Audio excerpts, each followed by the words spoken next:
प्रणाम दोस्तों। हम लोग अभी तक 25 वीक का जो प्रेगनेंसी था वहां तक बहुत अच्छे से जान चुके हैं कि बेबी किस तरह से डेवलपमेंट होता है और माँ के अंदर क्या क्या चेंजिंग होता है। तब यहाँ पे हम लोग जानते हैं जो कि 26 वीक का प्रेगनेंसी है, तो इसमें बेबी अब कितना बड़ा हो गया है, जो अंदर में बच्चा जो है वो कितना बड़ा हो गया है, माँ के अंदर क्या क्या अब चेंजिंग आने लगा है। अब यहाँ पे सबसे पहले देखेंगे जो 26 वीक का जो प्रेगनेंसी रहता है, तो वहाँ पे अगर अल्ट्रासोनोग्राफी होगा तो अल्ट्रासोनोग्राफी के ऊपर जो पैरामीटर दिया रहता है कि बच्चा कितना बड़ा है, उसका हेड कितना बड़ा हो गया है, उसका पेट कितना बड़ा हुआ है, उसका पैर की लंबाई क्या हो गया है, तो ये जो सारा पैरामीटर जो अल्ट्रासोनोग्राफी के बाद आता है तो उसके बारे में यहाँ पे जानते हैं। तो सबसे पहले देखते हैं कि लेंथ, यहाँ पे बच्चा का लेंथ की बात करें तो उसका 14.1 सेंटीमीटर बच्चा का लेंथ हो जाता है।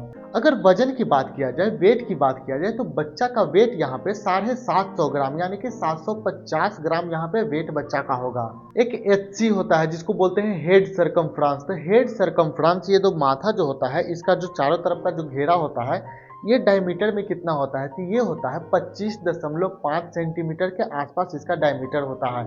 बीपीडी होता है, बाईपैराइटल डायमीटर होता है, जिसके अंदर का जो ब्रेन होता है उसका डायमीटर नापा जाता है, तो वो कितना बड़ा हो गया है, तो वो करीब करीब होता है 7.1 सेंटीमीटर होता है। एसी यानी कि कहने का मतलब कि एब्डोमिनल सरकमफ्रांस, जो पेट होता है बच्चा का, जो एब्डोमेन होता है, ये कितना बड़ा हो गया है, तो ये करीब करीब 22.2 सेंटीमीटर के आसपास हो जाता है। फीमर लेंथ यानी कि एफ एल करके दिया हुआ रहता है, तो फीमर लेंथ कितना होता है, फीमर जिसको बोलते हैं जो घुटने का हड्डी और कमर के हड्डी का बीच का जो हड्डी होता है उसको फीमर बोलते हैं। इसका जो लेंथ रहता है इसके हिसाब से देखा जाता है कि बच्चा का एज कितना हो गया है। तो इस टाइम पे यानी कि 26 वीक प्रेगनेंसी में जिस हड्डी का नाम फीमर है उसका लेंथ होता है 5.14 सेंटीमीटर के आसपास इसका लेंथ होता है। अगर फंडस हाइट की बात करें तो वो कितना होता है, फंडस हाइट क्या होता है, जो माँ का जो पेट होता है जो नीचे से लेकर ऊपर तक जो रहता है, तो उसका जो नीचे से ऊपर तक का मेजरमेंट किया जाता है, तो 26 वीक के अराउंड इसका जो हाइट रहता है करीब करीब 26 सेंटीमीटर के आसपास होता है। 26 वीक के प्रेगनेंसी के दौरान बच्चा साउंड का रिफ्लेक्स बहुत ज्यादा देता है। इस दौरान बच्चा जो अंदर तैरता रहता है जिसको एमनियोटिक फ्लूइड बोलते हैं उसके अंदर पंच कर रहा है, बहुत ज्यादा मूव कर रहा है, तो इस दौरान बहुत ज्यादा ही नोटिस किया जाता है। बच्चा अपना आंख खोल रहा है, बंद कर रहा है, लेकिन जो बच्चे के अंदर जो कलर देखने का टेंडेंसी रहता है, जैसे हम लोग लाल पीला हरा ब्लू नीला सब कुछ देख लेते हैं, तो बच्चा इस टाइम पे सिर्फ ब्लैक एंड व्हाइट कलर ही देखता है।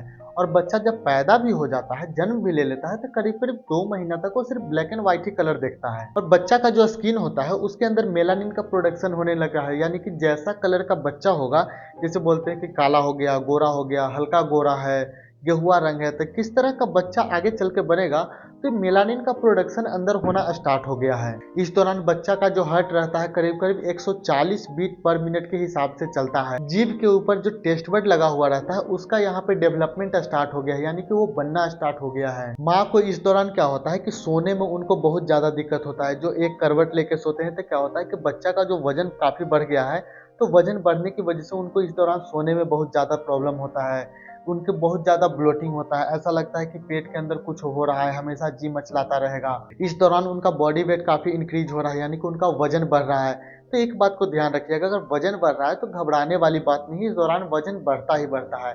साथ ही साथ उनका जो ब्रेस्ट है वो भी बढ़ रहा है, निप्पल का कलर डार्क हो गया है, वहां से कुछ ना कुछ मिल्क का सिक्रेशन हो रहा है जिसको कोलेस्ट्रम बोलते हैं। और बाकी जो शरीर में चेंजिंग होता है, बाकी जो फिजिकली बदलाव होता है माँ के शरीर में, जैसे हम लोग 25वें वीक के प्रेगनेंसी के बारे में बात किए थे, तो सेम टू सेम यहाँ पे भी उसी तरह से माँ के शरीर में बदलाव होगा। और जब भी आप डॉक्टर से मिलने जाएंगे तो हो सकता है कि वहाँ पे आपको इस दौरान भी अगर ओरल ग्लूकोज टॉलरेंस टेस्ट यानी कि एक 75 ग्राम को ग्लूकोज दे दिया जाएगा, उसके बाद 2 घंटे के बाद इसका रिपोर्ट आएगा, तो उसमें देखा जाता है कि आपके अंदर शुगर लेवल कितना बढ़ गया है, तो ये भी चेक किया जा सकता है। ये चेक किया जाता है कि आपको डायबिटीज है कि नहीं है, अगर है तो इसको जल्दी से ठीक किया जा सकता है, नहीं तो इसको कंट्रोल किया जा सकता है। क्योंकि अगर डायबिटीज अगर आपको हो जाएगा तो कहीं ना कहीं बच्चे के ऊपर भी इफेक्ट पड़ता है। और ओरल ग्लूकोज टॉलरेंस टेस्ट जिसको बोल सकते हैं शुगर टेस्ट, ये जो होता है, जो पहला बार तो होता है फर्स्ट एंटीनेटल विजिट पे, और जो दूसरी बार हो सकता है जो आपको 24 से लेकर 28 वीक का जो प्रेगनेंसी का जो ड्यूरेशन होता है यहाँ पे आपको किया जा सकता है। इस दौरान आपको खान पीन में अच्छे से ध्यान देना है, स्ट्रेस नहीं लेना है, बिल्कुल माइंड फ्री रहना है, हल्का फुल्का एक्सरसाइज करना है, वॉकिंग करना है, इस तरह से आप अपने प्रेगनेंसी को अच्छे बना सकते हैं। अगर आपको और भी किसी तरह का जानकारी चाहिए, किसी भी तरह का सुझाव चाहिए, तो आप हमें कमेंट करके भी बता सकते हैं या फिर डिस्क्रिप्शन में नंबर दिया गया है, वहां से भी आप हमें डायरेक्ट मैसेज कर सकते हैं। अगर ये जानकारी आपको अच्छा लगा होगा तो प्लीज हमारे चैनल को सब्सक्राइब कर दीजिएगा और जिनको ये जरूरत है वहां तक जरूर ये वीडियो पहुंचाइएगा। मिलते हैं अगले वीडियो में जिसमें बात करेंगे 27वें वीक के प्रेगनेंसी के बारे में। तब तक के लिए धन्यवाद।